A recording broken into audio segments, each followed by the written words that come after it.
Sa mundo ng galit at alitan, dalawang puso ang magtatagpo.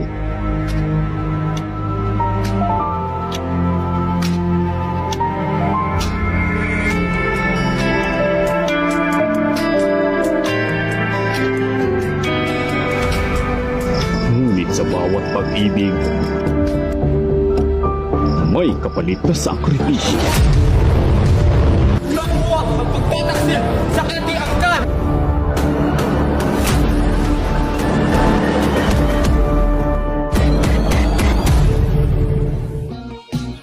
Ang kanilang kwento ay hindi lamang sa pagitan ng dalawang tao, kundi laban sa mundong hindi sila kayang tanggapin.